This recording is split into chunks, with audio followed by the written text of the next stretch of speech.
Malam itu, langit Pantura nyaris tak berbulan. Hanya cahaya lampu truk yang membelah gelapnya jalanan sepi di antara ladang dan pohon-pohon tua yang berdiri seperti penjaga bisu. Syiat, sopir truk gandeng yang sudah puluhan kali menaklukkan rute Indramayu Pemalang, mendadak merasa aneh saat suara radio tiba-tiba menghilang dan udara di dalam kabin terasa lebih dingin dari biasanya.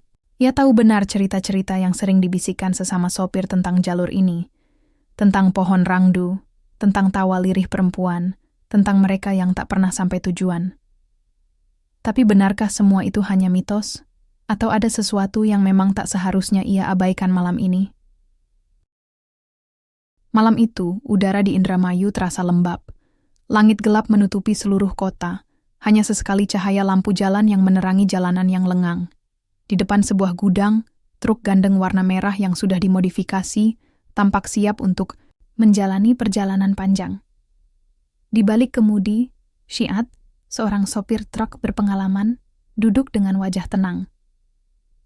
Usianya sudah tidak muda lagi, namun pengalamannya membawa truk melintasi berbagai jalanan Indonesia membuatnya percaya diri. Setiap jalanan yang ia lalui, setiap tikungan yang ia hadapi, telah menjadi bagian dari rutinitasnya. Jaga hati, Syiat. Jangan terpengaruh cerita-cerita dari orang-orang itu, ujar seseorang di belakang truk. Itu adalah Slamet, rekannya sesama sopir, yang tengah berdiri dengan tangan menempel di kap mesin truk. Slamet menyeringai, meskipun ada sedikit kekhawatiran yang terlihat di matanya. Cerita apa lagi, Slamet? Tanya Syiat sambil melirik ke arah Slamet, yang sudah mulai menatapnya dengan tatapan serius. Jalur Pantura itu nggak seperti yang kamu pikirkan. Banyak yang bilang, banyak cerita soal kuntilanak, hantu, segala macem. Kamu pasti udah dengar, kan? Syiat tertawa kecil, mengalihkan pandangannya ke truk besar yang terparkir di depannya. Ah, itu semua cuma cerita orang yang senang menakut-nakuti. Aku sudah lebih dari 10 tahun jadi sopir, Slamet. Aku tahu jalanan ini seperti telapak tanganku. Gak ada yang perlu ditakutkan. Slamet mengangguk pelan, tapi ekspresinya tidak berubah. Hati-hati saja, bro. Jangan sampai kamu terjebak dalam cerita-cerita itu. Kadang, jalanan yang sepi justru bisa jadi lebih berbahaya daripada yang kita bayangkan. Syiat mengabaikan peringatan itu. Selama bertahun-tahun menjalani pekerjaan ini, ia tidak pernah merasa takut. Jalanan hanya perlu ketelitian dan keberanian. Itu saja. Cerita-cerita mistis seperti itu, baginya, hanyalah omong kosong. Tidak lebih dari khayalan yang diciptakan oleh mereka yang belum cukup berani menghadapi kenyataan. Slamet menepuk pundaknya. Semoga kamu beruntung, Syiat. Kalau ada apa-apa, telepon saja aku. Dengan anggukan, Syiat masuk ke dalam truk, menyalakan mesin, dan mulai bergerak. Sesaat setelah keluar dari area gudang, jalanan sunyi menyambutnya. Hanya suara mesin truk dan deru angin yang terdengar di malam yang hening ini. Jalur Pantura, jalan utama yang menghubungkan berbagai kota di utara Pulau Jawa, adalah medan tempur yang tidak mudah bagi para sopir truk. Terutama di malam hari, ketika banyak kendaraan besar yang hilir mudik. Tetapi kali ini, Syiat melaju sendirian, membawa muatan keramik yang harus sampai di Pemalang keesokan harinya. Tugasnya cukup berat, tapi Syiat sudah terbiasa. Semua truk dan muatan yang ia bawa seharusnya tidak menambah beban pikirannya. Namun, semakin jauh ia melaju, semakin ia merasakan sesuatu yang aneh. Meskipun ia tetap fokus pada jalan di depannya, ada perasaan tidak nyaman yang semakin menyesakkan dadanya. Seperti ada yang mengawasinya, meskipun ia tak melihat apapun di luar sana. Hanya jalan yang kosong dan lampu truk yang menerangi beberapa meter jalan ke depan. Ia memaksa dirinya untuk tetap tenang. Ini cuma perasaan aja, pikirnya, sambil merenggangkan tubuhnya dan menegakkan punggung.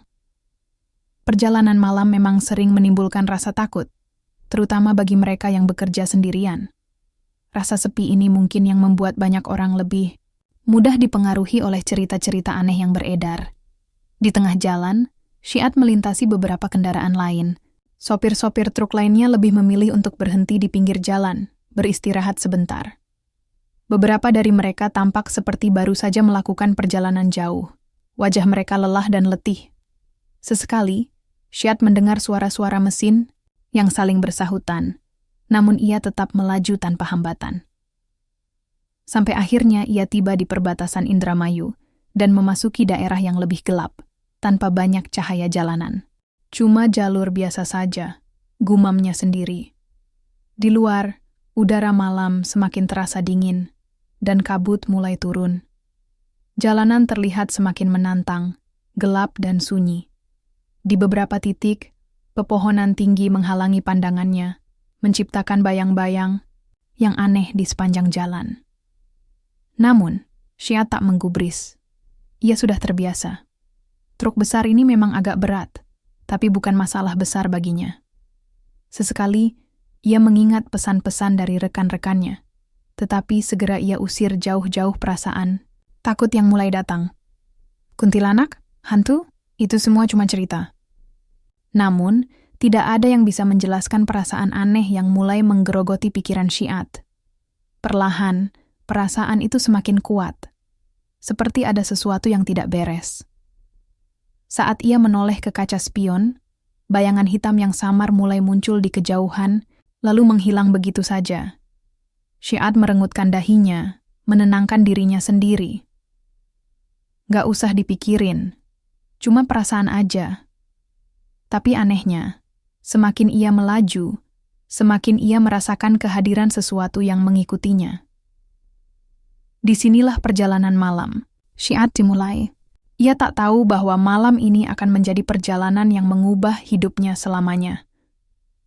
Langit malam masih menggantung kelam saat Syiad memasuki kawasan Losarang, sebuah daerah yang sepi dengan hutan-hutan kecil di sisi jalan.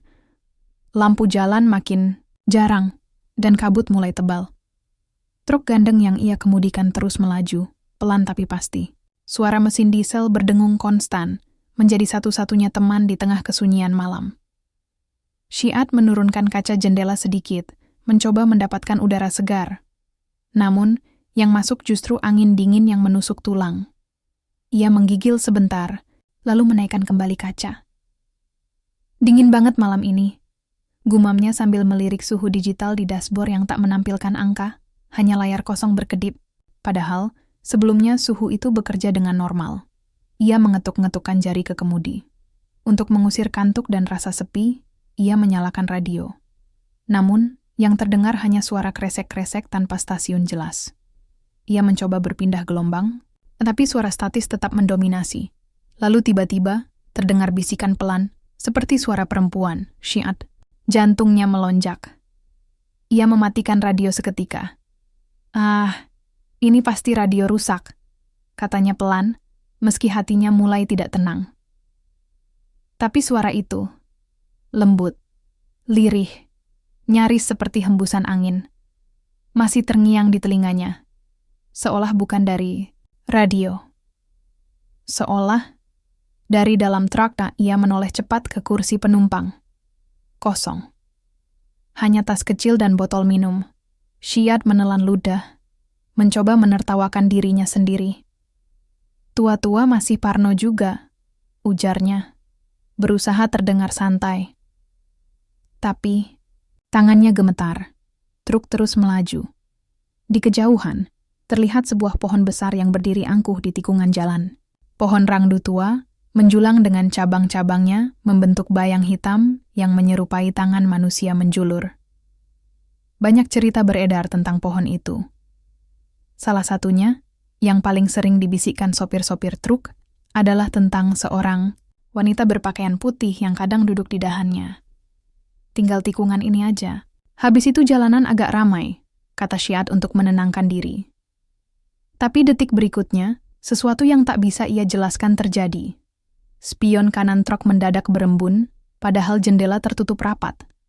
Ia melirik dan melihat bayangan. Bayangan hitam. Samar, tapi jelas. Berdiri di belakang truk. Diam, tidak bergerak. Syiad mengerem mendadak. Truk berguncang, muatan keramik di dalam bergeser hingga mengeluarkan bunyi keras, seperti benda pecah. "Hah, apa itu tadi?" Gumamnya, wajahnya mulai pucat. Ia mengambil senter dan turun dari truk. Angin dingin kembali menyambutnya. Kali ini lebih tajam, lebih menusuk. Jalanan kosong. Tidak ada mobil lain, tidak ada rumah, tidak ada tanda-tanda kehidupan. Hanya truknya yang terparkir di pinggir jalan, tepat di bawah pohon rangdu tua. Dengan langkah berat, ia memutari truk. Melihat ke bagian belakang. Kosong. Tidak ada siapa-siapa. Hanya bayangan pohon dan cahaya bulan samar yang membentuk gurat aneh di aspal. Gila. Aku ngelihat apa barusan? Ia memutuskan naik lagi ke dalam truk, menarik napas dalam-dalam, dan kembali menyalakan mesin. Tapi tangannya masih bergetar. Tak bisa dipungkiri, ketakutan mulai merambat. Belum lama ia jalan, terdengar suara lain. Kali ini jelas, seperti langkah kaki, di atas atap truknya. Tuk, tuk, tuk. Ia menatap langit-langit kabin, tidak percaya dengan apa yang ia dengar. Jangan bercanda, jangan gila di tengah jalan, Syiad. Langkah itu berhenti. Lalu digantikan suara lain, lebih mengganggu. Ketuk, ketuk, ketuk. Seperti kuku mengetuk pelan kaca jendela sebelah kanan. Pelan, perlahan, dan berirama. Syiad tidak berani menoleh. Ia menggenggam setir erat-erat. Matanya lurus ke depan. Tapi suara itu tidak berhenti. Ketukan itu makin jelas. Seolah ada sesuatu, atau seseorang, berdiri tepat di luar jendela, mengetuk, meminta perhatian. Dan suara itu kembali terdengar. Syiad. Kali ini bukan dari radio, bukan dari dalam kepala, tapi jelas, langsung dari sebelah kanan kabin. Ia menoleh, pelan, perlahan, tak ada siapa-siapa. Kosong. Namun saat matanya menatap spion kanan lagi, ia melihat sosok wanita. Berpakaian putih, rambut panjang menutupi wajah, berdiri menunduk persis di sisi pintu. Syiad menjerit kecil dan langsung menancap gas. Truk melaju kencang, nyaris oleng. Di belakang, muatan keramik kembali bergeser. Ia tak peduli. Nafasnya memburu, peluh dingin mengalir deras dari dahinya. Perjalanan yang semula ia anggap biasa kini berubah menjadi teror. Dan untuk pertama kalinya selama bertahun-tahun menyetir truk, Syiad mulai percaya. Mungkin cerita-cerita itu bukan sekadar omong kosong. Malam ini belum selesai, dan sesuatu sedang mengikutinya. Setelah tikungan tajam pohon rangdu itu, jalanan pantura seperti berubah wujud. Apa yang sebelumnya dikenal Syiad sebagai rute lurus dengan beberapa warung kecil di pinggir jalan, kini terasa asing. Papan nama desa yang biasa menjadi penanda tak terlihat, dan lampu-lampu jalan seolah mati semua. Bahkan rambu lalu lintas pun seperti hilang ditelan kabut. Syiad menyipitkan mata, menajamkan pandangan. Kok jadi sepi banget ya? Gumamnya. Tangannya gemetar saat memegang setir, namun ia terus memaksa diri untuk tetap fokus. Mungkin ini cuma pengaruh takut. Mungkin aku salah lihat tadi. Tapi hatinya tidak yakin dengan apapun yang barusan terjadi. Sosok perempuan berambut panjang di spion itu begitu nyata. Suara yang memanggil namanya begitu jelas. Ia melirik jam di dashboard. Tak bergerak. Jarumnya tetap menunjuk ke posisi yang sama seperti sejam lalu. Ia mencoba memeriksa ponsel. Tak ada sinyal. Baterainya yang tadinya penuh, kini menunjukkan kosong. Mati total. Pikiran Syiad mulai kacau. Ia merasa seolah waktu berhenti, seolah ia berjalan dalam dunia yang berbeda. Ia menepuk-nepuk pipinya. Fokus, Syiad, fokus. Ini cuma jalan, cuma jalan. Namun, jalan itu sendiri seperti tak mengenalnya lagi. Truk melintasi jalur yang sangat sempit, diapit oleh semak dan pohon besar di kedua sisi. Padahal menurut ingatannya, jalur ini seharusnya membentang luas, dengan sisi kanan-kiri terbuka. Jalanan pun terasa bergelombang, tidak seperti biasanya. Guncangan membuat kaca spion bergetar, dan dari sana, ia kembali melihatnya.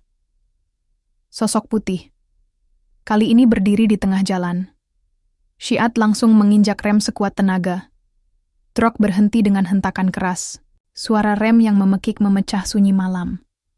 Jantung Syiad berpacu kencang, dadanya berdegup liar. Ia menajamkan pandangan ke arah depan, kosong. Tidak ada siapapun. Tidak ada perempuan, tidak ada sosok, tidak ada apapun. Ia menurunkan kaca, jendela perlahan, mengintip keluar. Hanya angin malam yang menjawabnya, menyusupkan rasa dingin yang tidak wajar ke kulitnya. Dingin yang tidak hanya terasa di tubuh, tapi juga menusuk langsung ke tulang dan menyelinap ke dada. Tiba-tiba, terdengar suara dari belakang truk. Brake. Seperti muatan jatuh. Syiad spontan keluar, menyambar senter dari dashboard. Dengan langkah, cepat ia menuju belakang truk. Nafasnya masih belum teratur, namun ia paksakan untuk menahan panik. Ketika ia membuka pintu belakang, ia tertegun. Seluruh keramik tergeser. Beberapa terlihat retak, tapi bukan itu yang membuatnya membeku. Di tengah-tengah tumpukan muatan, ada bekas tapak kaki basah. 2 pasang. Kecil, seolah milik seorang anak. Namun di sebelahnya ada jejak kaki lain, lebih besar, lebih panjang, seperti telapak seorang perempuan dewasa tanpa alas kaki, dan semuanya mengarah ke dalam kabin truk. Gak mungkin. Ia memutar badan, menyorotkan senter, ke kabin kosong, tapi udara sekeliling berubah, lebih berat, lebih padat. Seolah malam tak lagi memberi ruang untuk bernapas. Syiad buru-buru menutup pintu belakang dan kembali ke kabin. Tangannya berkeringat. Saat hendak menyalakan mesin lagi, ia tertegun. Kursi sebelahnya, yang sebelumnya kosong kini lembab. Seolah baru saja diduduki seseorang yang basah kuyup. Dan di sana, tergolek sebuah pita rambut warna merah lusuh. Bukan miliknya. Ia bahkan tidak ingat pernah membawa siapapun ke dalam truknya hari ini. Dengan gemetar, ia menyentuh pita itu. Basah. Dan bau amis darah tercium samar. Syiad tak tahu harus berbuat apa. Ia mencoba menenangkan diri, menutup mata sejenak. Tapi saat ia membuka mata, kaca depan truk telah berubah. Bukan lagi jalanan pantura yang terbentang, tapi sebuah jalan berlumpur, penuh akar pohon yang mencuat. Kabut semakin pekat, dan jauh di depan, di ujung jalan, terlihat sebuah bangunan tua setengah roboh. Seperti rumah zaman Belanda. Terlantar. Sunyi. Ia mengucek matanya. Mencubit lengan. Sakit. Ini bukan mimpi. Ketakutan merambat cepat. Ia mencoba memundurkan truk, tapi truk tak bergerak, rem tangan tak aktif, gigi netral. Tapi roda tetap menancap diam, seperti ada sesuatu yang menahan. Dan dari arah belakang, terdengar suara. Tangisan. Kecil, lirih, seperti suara anak kecil. Lalu diiringi suara perempuan menyanyi, samar-samar. Lingser wengi sliramu tumeking sirno. Syiad, membeku.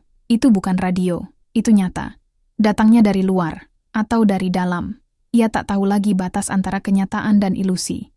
Ia hanya tahu satu hal. Ia tidak sendiri di truk ini. Dan jalur pantura yang ia lewati malam ini bukan jalur yang sama. Seperti biasanya, ada sesuatu yang telah menuntunnya keluar dari dunia nyata.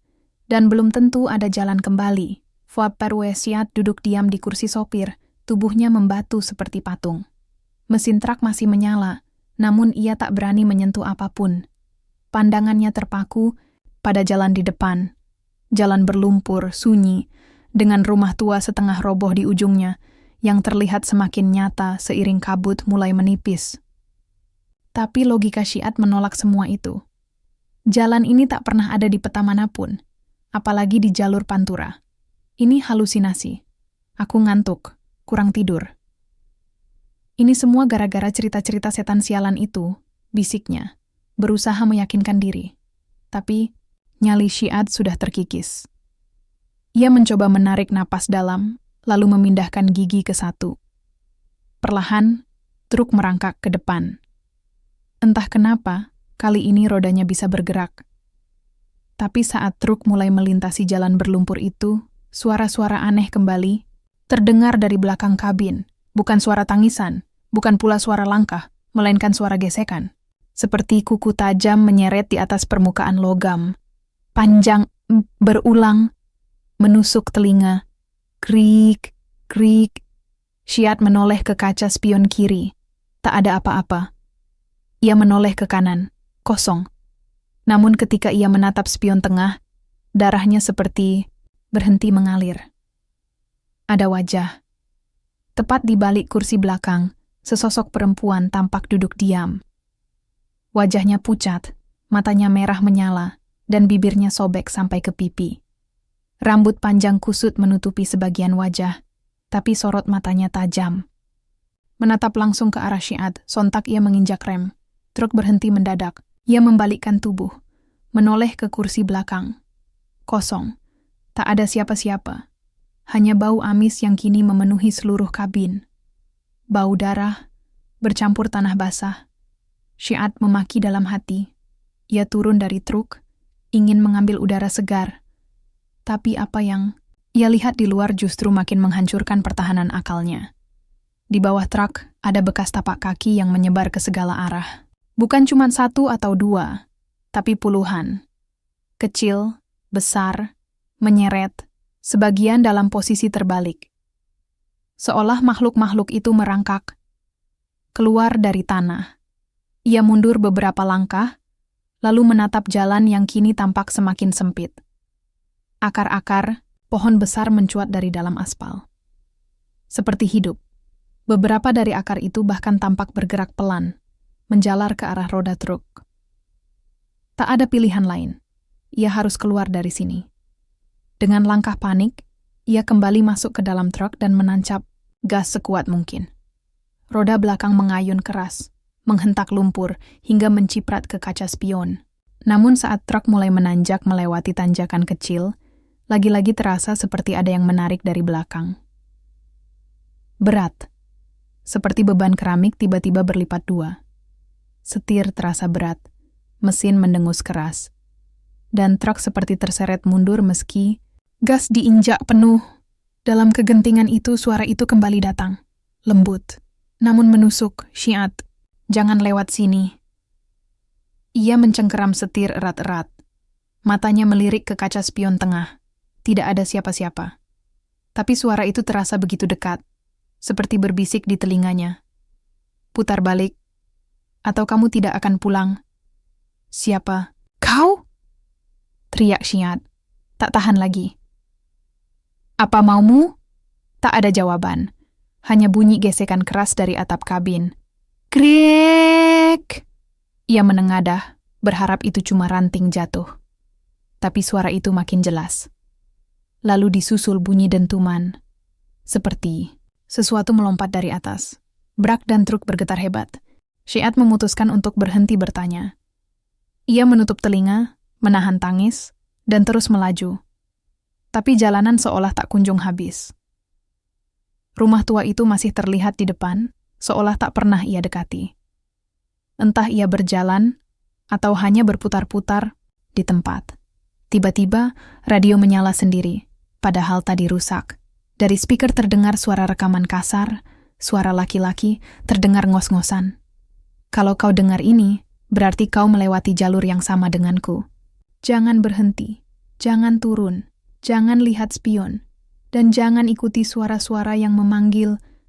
Namaku Darto, aku sopir truk.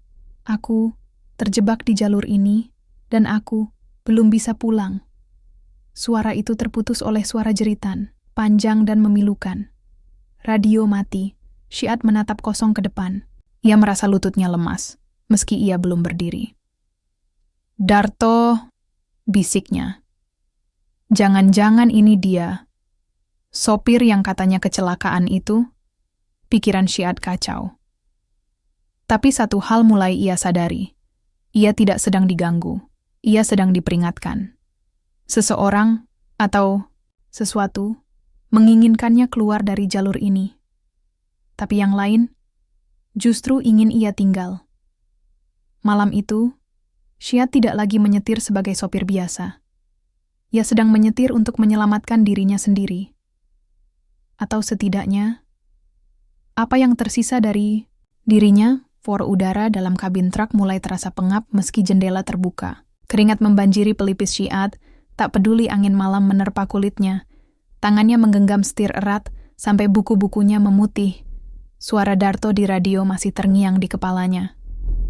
Namaku Darto. Aku sopir truk. Aku belum bisa pulang. Henning kembali mengambil alih. Jalanan berlumpur yang membentang di depan tak menunjukkan ujung. Rumah tua yang semula terasa jauh, kini justru terlihat lebih dekat. Terlalu dekat. Padahal ia merasa sudah melajukan truk sejauh mungkin. Entah kenapa, dunia di sekelilingnya seperti tidak patuh pada hukum ruang dan waktu. Ini gila. Ini benar-benar gila. Ia kembali mencoba menghubungi seseorang. Ponselnya ia tekan-tekan, tapi layar tetap gelap. Ia cabut kabel cas, colok kembali. Tak ada perubahan. Ponsel itu kini lebih mirip batu daripada alat komunikasi. Bahkan jam digital di dashboard juga sudah mati total, tak menunjukkan angka. Syiad akhirnya menyerah untuk berharap bantuan dari luar. Namun tepat ketika ia hendak meletakkan ponsel itu kembali ke tempat semula, layar tiba-tiba menyala. Redup. Tapi menyala, dan di layar itu muncul satu pesan singkat. Syiad, kau di mana? Tak ada nama pengirim, tak ada nomor, hanya pesan itu. Kaku. Tiba-tiba, jantung Syiad mencelos. Tangannya langsung mengetik balasan. Aku terjebak di tengah jalan dekat rumah tua. Bantu aku. Namun sebelum ia tekan tombol kirim, layar mati sendiri. Tak ada jejak pesan. Tak ada log percakapan. Seolah hanya ia yang bisa melihatnya. Sejenak. Syiad mengumpat keras. Ia kembali melihat keluar. Rumah tua itu kini jelas tampak. Arsitektur Belanda. Catnya mengelupas. Genteng pecah. Jendela-jendela kayu menganga, seperti mulut-mulut tak bernyawa. Dan di beranda depan, ada satu kursi goyang tua, bergerak sendiri. Bergejolak rasa ingin tahu, dan takut dalam dada Syiad saling bertabrakan. Ia memutuskan untuk tak menghampiri rumah itu, melainkan berhenti tak jauh dari sana. Ia turun dari truk dengan senter di tangan. Udara malam makin dingin, tapi bukan dingin biasa. Ini dingin yang menyiksa tulang. Dingin yang membuat gigi gemertak, meski tubuh masih berkeringat. Tanpa tahu kenapa, kaki Syiad melangkah perlahan ke arah sisi kanan rumah. Semak belukar tinggi menjuntai. Di balik semak itu, ia menemukan jalan setapak. Bekas roda. Seolah truk pernah lewat sana sebelumnya. Ia sorotkan senter. Di ujung jalan kecil itu, ada papan kayu lapuk tertulis. Makam. Supir. Syiad menahan napas. Ia mengingat cerita-cerita lama yang pernah ia anggap cuma dongeng. Tentang para sopir truk yang hilang entah kemana. Tentang yang katanya diculik setan atau dibawa kuntilanak ke alam lain. Tapi tak ada yang pernah menyebut soal makam. Jangan-jangan Darto dimakamkan di sini? Bisiknya pelan. Ia menyorotkan senter ke arah jalan setapak itu. Ada bekas telapak kaki di atas tanah basah. Baru. Masih jelas. 1 pasang. 2 pasang. Lalu makin banyak. Ada yang kecil. Ada yang seperti kaki ayam. Ada juga yang sangat besar. Tak wajar. Lalu, ia mendengar langkah. Dari belakang. Perlahan krek. Krek. Krek. Ia menoleh spontan. Senter diarahkan. Kosong. Tapi suara itu masih terdengar. Kini berpindah ke sisi kiri. Krek. Krek. Kemudian sebuah bayangan menyelinap di balik pohon. Putih. Rambut panjang, tubuh tinggi. Dan suara tertawa kecil yang nyaring. Seperti suara anak kecil yang sedang main petak umpet. Syiad lari kembali ke truk. Tapi saat ia membuka pintu, ia terdiam. Di dalam truk duduk seorang pria. Pakaiannya lusuh. Wajahnya penuh luka. Tapi matanya tajam, memandang lurus ke arah Syiad. Jangan balik ke jalan itu, kata pria itu pelan. Suaranya serak, seperti sudah lama tak bicara. Syiad mundur. Siapa kau? Pria itu tak menjawab, hanya menunjuk ke arah makam. Yang tadi yang datang. Kalau kamu terus nyetir ke depan, kamu akan seperti aku. Dan kamu akan dimakamkan di situ. Suara itu menusuk, begitu dingin, begitu nyata. Syiad membuka pintu dengan tangan gemetar. Namun saat ia naik dan melihat kursi penumpang, kosong. Pria tadi hilang. Ia menoleh ke jalan. Tak ada lagi papan bertuliskan makam supir. Jalan setapak itu juga tak ada. Dan rumah tua tidak lagi ada di depan. Hanya jalan pantura yang biasa. Warung, pohon, dan lampu jalan yang kembali menyala. Syed hanya bisa menatap ke depan. Nafasnya memburu. Mesin truk masih menyala. Radio kembali berfungsi. Kini menyetel lagu dangdut yang terdengar terlalu normal untuk semua kegilaan yang barusan ia alami. Ia tak tahu apakah ia berhasil lolos atau justru sedang berada dalam lapisan mimpi berikutnya. Namun di kaca spion, pita rambut merah itu masih ada. Terlipat rapi, dan setir truk berdarah. Tangannya sendiri bersih. Malam itu, Syed melanjutkan perjalanan dengan kepala penuh tanda tanya. Tapi jauh di dalam hatinya, ia sadar satu hal. Apapun yang ia lihat malam ini, bukan yang terakhir. Karena begitu seseorang menyentuh jalur itu, mereka telah menandatangani kontrak tak tertulis dengan dunia lain. Dan malam masih panjang, puarku angin. Dari laut utara menggulung keras malam itu. Hembusannya menusuk, membawa aroma garam yang bercampur lumpur, dan sesuatu yang tak bisa dijelaskan, seperti bau bunga melati layu yang sudah tercampur bau besi berkarat. Syed terus menyetir, tapi jari-jarinya terasa mati rasa. Bukan karena dingin, tapi karena ketakutan yang terus menggerogoti pikirannya. Sejak pertemuan singkat dengan sosok yang mengaku Darto, matanya tak bisa benar-benar berkedip tanpa membayangkan darah, kursi goyang yang bergerak sendiri, dan papan makam supir yang muncul lalu menghilang begitu saja. Langit di atasnya pekat. Bintang pun seperti enggan menampakkan diri malam ini. Jalanan sepi, terlalu sepi untuk ukuran jalur pantura. Tiba-tiba, brak, truk berguncang keras. Syed menginjak rem, tubuhnya terlempar sedikit ke depan. Ia nyaris membentur setir. Anjrit! Dengan dada berdebar, ia turun untuk memeriksa. Di depan ban kirinya, tergeletak sesosok tubuh. Seorang wanita, rambutnya panjang, menjuntai sampai tanah. Wajahnya tertutup sebagian oleh kain putih tipis.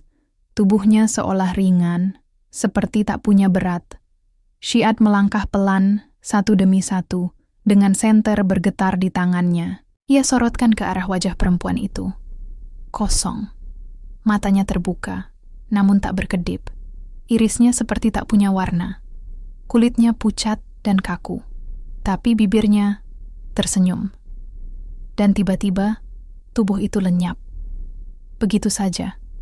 Di depan matanya sendiri. Tanpa bekas. Tanpa jejak. Syed mundur spontan, tersandung batu kecil di pinggir aspal, nyaris jatuh. Suara tawa tiba-tiba meledak dari belakang truk. Bukan tawa orang dewasa, tapi tawa kecil. Anak perempuan. Ia menoleh, dan di belakang, tepat di tengah-tengah muatan keramik, seorang gadis kecil berdiri sambil menunjuk ke arahnya. Om, jangan ke kanan ya, nanti Om nyusul ayah. Ayahmu? Siapa? Tanya Syed refleks, suaranya gemetar. Tapi si gadis tak menjawab. Ia berlari ke arah hutan kecil di sisi jalan, lalu menghilang di balik rimbunan gelap. Syed kembali masuk ke kabin. Ia kunci pintu dari dalam dan mengatur napasnya. Tapi pandangannya tiba-tiba tertuju pada ponsel yang kini menyala sendiri di dashboard. Pesan masuk. Syed, jangan terlambat. Yang lain sudah menunggu. Tubuhnya menegang. Ia coba membuka layar, tapi ponsel malah menampilkan peta digital. Titik merah berkedip dan menunjukkan lokasi pohon rangdu, tempat yang dikenal paling angker di jalur itu. Jantungnya serasa ditarik ke dalam. Pohon rangdu itu bukan cuma mitos. Ia pernah dengar cerita-cerita ngeri dari sopir-sopir tua. Konon, di situ dulunya tempat mobil terbakar. Sopirnya tewas dan jasadnya tak pernah ditemukan. Sejak itu, banyak yang mengaku melihat penampakan wanita berambut panjang berdiri di bawah pohon itu, atau lebih menyeramkan lagi, di atap kendaraan mereka. Syed ingin putar balik. Tapi jalan di belakang gelap gulita, tak lagi bisa dikenali. Seolah semua yang ia lewati tadi, lenyap dari dunia nyata, dan kini hanya ada satu pilihan. Maju, ia injak pedal gas dengan pelan. Truk kembali bergerak, melintasi jalan yang kini seperti berubah jadi lorong waktu. Di kejauhan, pohon rangdu mulai terlihat. Tubuh Syiad menggigil. Pohon itu besar dan tua, cabangnya menjuntai seperti tangan yang hendak meraih siapapun yang lewat. Dan saat truknya mendekat, mesin tiba-tiba mati. Semua lampu padam. Syiad terdiam di tengah gelap. Lalu, dari spion, seseorang duduk di atas muatan keramik.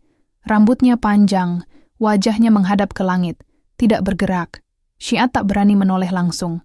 Ia hanya bisa memejamkan mata dan berharap itu semua hanya khayalannya. Tapi suara pelan itu kembali terdengar. Dekat. Tepat di telinganya. Syiad, kau sudah terlalu jauh untuk balik. Pohon rangdu itu kini tepat di hadapan. Cabangnya bergerak perlahan, padahal angin tak berhembus. Syiad menahan napas. Mesin truk masih mati. Semua lampu padam. Hanya bayangan dan suara-suara aneh yang memeluknya dari segala arah. Lalu, suara ketukan terdengar dari atap truk. Tuk, tuk, tuk. Ia tak berani melihat ke atas. Tapi cermin spion memperlihatkan segalanya. Wanita berambut panjang itu kini duduk membelakanginya. Tubuhnya gemetar. Tangannya menggenggam keramik. Dia akan datang, bisiknya tanpa menoleh. Siapa? Tanya Syiad, hampir tak bersuara. Wanita itu menoleh perlahan, menampakkan wajah yang setengah hancur, mata bolong, dan bibir robek hingga ke pipi. Dia yang membawa maut di jalan ini. Truk mendadak menyala sendiri. Setir berputar, tanpa disentuh. Dan Syiad sadar. Ia bukan lagi pengemudi. Ia hanya penumpang di jalannya sendiri. Kalau kamu ingin bab 8 lanjut dengan karakter lebih banyak, dan konflik yang makin menggila, tinggal bilang aja. Pat-O cari menalar riset mendalam buat gambar setir itu terus berputar sendiri. Syiad menempelkan punggung ke jok, tubuhnya menegang, matanya menatap jalanan gelap yang kini terasa asing. Jalur pantura yang biasa ia kenal tak lagi terlihat. Tidak ada marka. Tidak ada lampu jalan. Hanya hamparan hitam yang menyatu dengan langit malam. Pohon-pohon besar tumbuh di pinggir kiri kanan. Padahal ia yakin jalur ini semestinya terbuka. Angin yang meniup masuk dari celah jendela terasa seperti bisikan. Pelan, menusuk, dan entah dari mana asalnya. Berhenti, Syiad. Kamu belum terlambat. Suara wanita itu kembali terdengar. Tapi kini bukan dari belakang. Ia duduk di kursi sebelah. Syiad menoleh dengan perlahan. Sosok perempuan berambut panjang itu masih mengenakan kain putih tipis. Wajahnya tak lagi hancur seperti sebelumnya, tapi pucat, kosong, dan menyedihkan. Matanya seperti menyimpan sesuatu. Bukan ancaman, tapi duka. Siapa kamu sebenarnya? Tanya Syiad pelan. Namaku Lestari, ucapnya. Aku istri dari Darto. Jantung Syiad berdetak keras. Darto, sopir truk yang meninggal di jalur ini? Lestari mengangguk pelan. Darto tidak pernah kembali. Saat kecelakaan itu jasadnya tak ditemukan. Tapi aku tahu, dia tidak pergi sendiri malam itu. Syiad menelan ludah, matanya mencari-cari jalan keluar dari kabin. Tapi tidak ada gunanya. Truk ini masih melaju kencang dan di luar. Kabut pekat menutupi pandangan. Apa maksudmu tidak sendiri? Tanyanya. Dia dibawa seseorang. Sosok gelap yang menunggu di pohon rangdu. Bisik Lestari. Makhluk itu menyesatkan sopir-sopir yang hatinya ragu. Mereka yang terlalu percaya pada mesin, tapi tidak pernah mendengar peringatan. Syiad memalingkan. Puiti. Dalam hati, ia merasa diserang. Karena memang benar. Ia selalu skeptis. Semua cerita horor di jalan selalu ia anggap dongeng. Tapi, malam ini, ia di dalamnya. Lalu kenapa kamu muncul? Kenapa kamu ikut? Lestari menatap keluar jendela. Aku tidak ikut. Kamu yang datang ke wilayah kami. Darto. Ingin menyelamatkanmu. Dia pernah gagal menyelamatkan temannya. Kali ini, dia ingin kamu bertahan. Tiba-tiba, suara klakson terdengar dari arah depan. Keras. Panjang, menyayat. Putih! Lampu besar menyilaukan. Truk lain, Syiad spontan memutar setir. Ban selip, muatan keramik terguncang keras, sebagian pecah. Brak, truk terhenti di pinggir jalan yang basah, tepat di depan parit. Nafas Syiad memburu, tangannya gemetar. Ia turun dengan susah payah saat menoleh ke belakang. Kabin kosong. Tidak ada Lestari. Tidak ada bekas siapapun pernah duduk di sebelahnya. Ia memeriksa ponselnya. Tak ada sinyal, tak ada peta. Tapi satu, notifikasi muncul. Hati-hati, masih ada satu simpang lagi. Syiad memejamkan mata. Ia tahu ini belum selesai, dan malam belum berakhir. Syiad duduk di pinggir jalan, bersandar di ban belakang truk yang mulai berembun. Angin dini hari makin dingin, menusuk sampai ke tulang. Ia tak tahu sudah berapa lama waktu berlalu. Tak ada kendaraan lain lewat.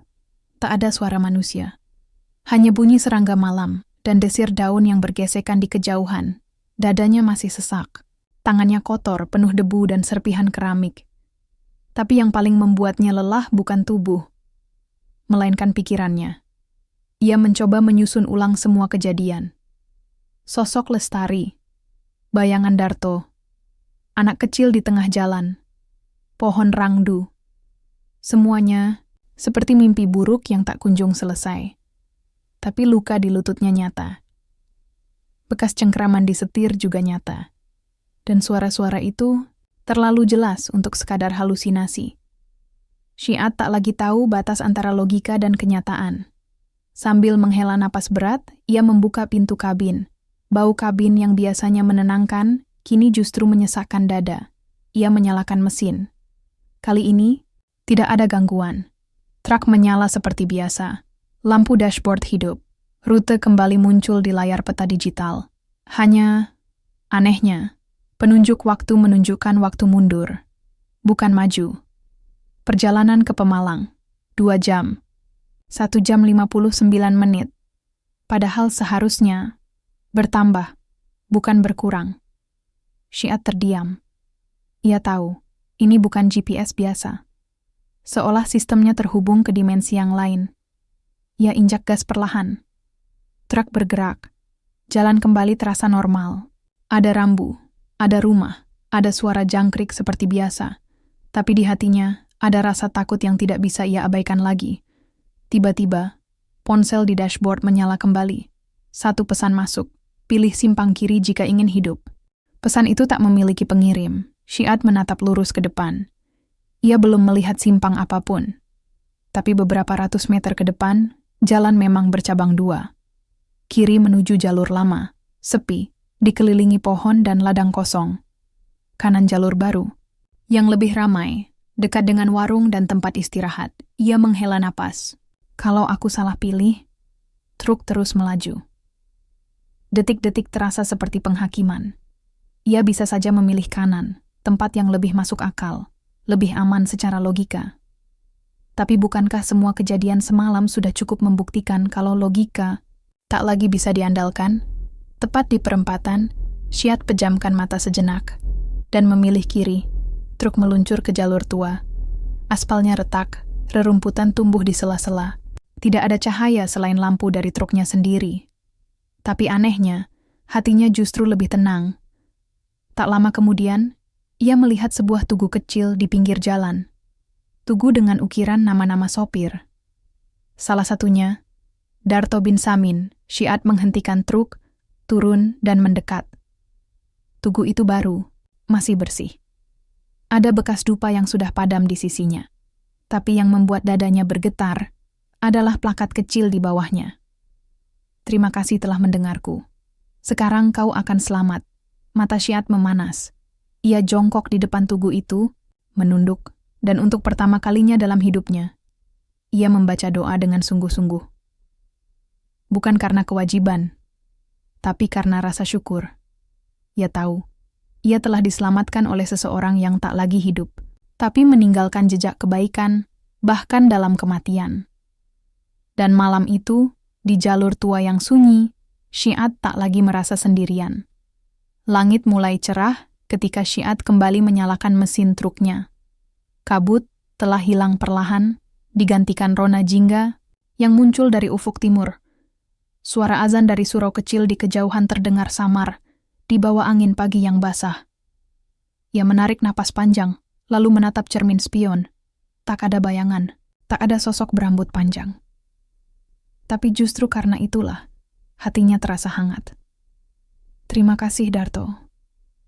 Lestari, bisiknya pelan. Truk kembali melaju. Jalanan yang semalam penuh kengerian kini tampak biasa saja. Jalur tua yang ia lalui itu perlahan bertemu kembali dengan jalur utama, menyatu di dekat pasar kecil yang mulai ramai. Ia menepikan truk sebentar di warung kopi dekat jembatan. Pemilik warung, seorang pria tua bertopi lusuh, menyambutnya sambil menuangkan kopi ke gelas. "Kaleng, kamu lewat jalur kiri ya, Mas?" tanya pria itu, seolah tahu. Syiad menatapnya. "Iya, kok tahu?" Pria itu tersenyum samar, menatap ke arah utara. "Dulu, banyak yang nyasar ke kanan. Jalur baru itu emang lebih terang, tapi kadang terang itu menipu. Di jalur kiri, kamu memang sendiri, tapi kamu bisa selamat." Syiad tak menjawab. Ia hanya menyeruput kopi itu pelan. Tak perlu dijelaskan.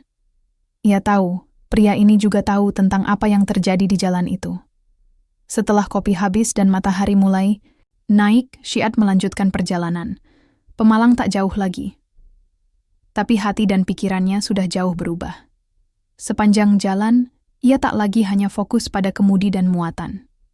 Ia memperhatikan pepohonan, menatap sesekali ke langit, dan ketika melintasi sebuah makam kecil di pinggir jalan, ia sempatkan menurunkan kecepatan dan membaca doa dalam hati. Bukan karena takut, tapi karena ia sadar jalan ini menyimpan lebih dari sekadar aspal dan batu. Ada cerita. Ada jiwa-jiwa yang pernah pergi dan meninggalkan pesan bagi mereka yang masih hidup. Ketika akhirnya sampai di gudang tujuan di Pemalang, ia turun dari truk dengan langkah ringan. Petugas bongkar muatan menyambutnya seperti biasa, bercanda, menawarinya kopi dan rokok. Tapi Syiad hanya tersenyum. Ia bukan Syiad yang kemarin malam lagi. Sebelum meninggalkan tempat itu, ia sempat menulis sesuatu di bagian belakang pintu truknya dengan spidol hitam. "Jika kamu takut, jangan hanya injak gas. Dengarkan jalan." Kalimat itu bukan peringatan, bukan pula ancaman, tapi pesan sederhana dari seseorang yang pernah diselamatkan oleh mereka yang tak terlihat.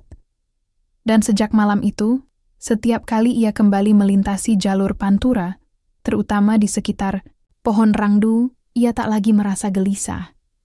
Ia akan menyalakan lampu kabin, memperlambat laju truk, dan berkata pelan, "Aku belum lupa. Terima kasih sudah mengingatkanku."